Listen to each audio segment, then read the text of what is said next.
Assalamu alaikum. Hurmattуу Bishkek шаарынын мэри. Жок дегенде Нариман Түлеевден үлгү алсаңыз болобу? Ондай кылып 1 жыл болду элек могул жерде казганына, бир канча 6 ай болду билбейм. Могул жердин астынан не деген түтүктөр чыкты. Интернет кабелдердеги, поштанын кабелдер бүт бардыгы чыкты. Бүт бардыгын 2 күн 3 күндүн ичинде чечти, ошо проблеманы чечип. Азыр жолдун үстүн ачайын деп калды. Январга ачабыз деп атат. Январдын 1-ине 31-декабрга ачып беребиз жолду дегенде кылып аракет кылып атат. Ушундай кылып Нариман Түлеевден жок дегенде ошо кишиден үлгү алсаңыз болот деди. Нариман Түлеев жакшы иштеген экен, биз кадырына жеткен эмес экенбиз. Мына азыр өзү болбосо бир курулуш компаниясы бар, ошондо иштеп атат, а бирок могул жердин майканын чыгарып иштеп атат. Мына иштейт деген жер ушундай. Силер ушундай жерди астына 2 кабат кылып салып үстүн жолду ачып, жөн эле казып, поезд жолдун астынан алып өтүп кое турган жолду 2 жыл жасап атасыңар да. Урматтуу Бишкек шаарынын мэри, Бишкек шаарынын кызматкерлери, общий Бишкек шаарынын мэрияда иштеген кызматкерлер, силер уялсаңар болобу? Оштогу астынан өтмөк, үстүнөн өтмөк, үстүндө круговой менен пешеходный, жана подземный жердин астынан өтмөгү менен бардыгын бириктирип 7 айда ачып салып койду окшойт.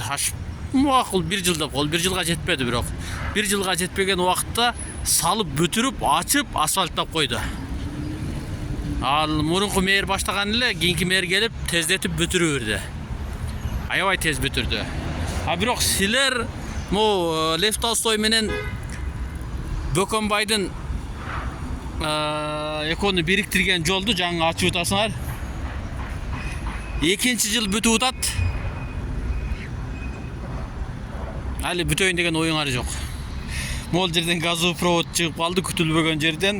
Ушундай ойду казып эле таштап кетиптир, ал эле биле эле апийимдин гүлү эле деп ар деке бир шултоон айтып чыгытасыңар. Иштейт дегендер мондо иштейт. Тетиги Авиозодагы чуңкурду мэр барып өзү тартып, ошо жерде жакындай мобильный сразу ошо жерден үстүн жабып, жол эртең оңдолобу, 2 айдан оңдолобу, 1 жылдан оңдолобу, зато ал жерде эл колдонуп атат. Эртең ал жерде бирөө сөзсүз кырсык болуп, бирөө түшүп кетип, бирөөнүн авария болуп, дөңгөлөгү сүрүлүп, бирөө өлгөндөн кийин ошол жерде жабасыңарбы? Ошол жерге жапканга көп болсо 20 000 сом кетет. Эгер Ташиев мырза генералыбыз аракет кылса, ал жер 5 000 менен деле жабылат. Силер азыр бир газовый провод чыгып калды. Мына жерден мына центр могул жерде интернетке астынан барды, бербалекатты бардык өткөн.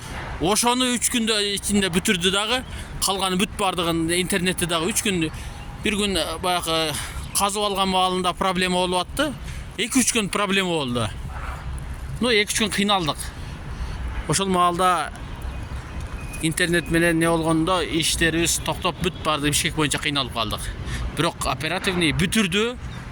Азыр ага тиешеси жок. Бүт бардык иштерди алып кетти.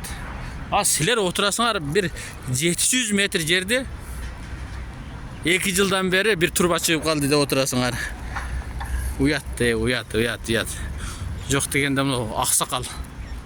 Эми бул киши да жашы бир топко барып калды. Ушу кишиден мен ушу киши жөнүндө бир жакшы маалымат топтоп тартып чыгайын деп атам. Ошо Нариман Түлеевден жок дегенде сабак алсаңар болобу депчи.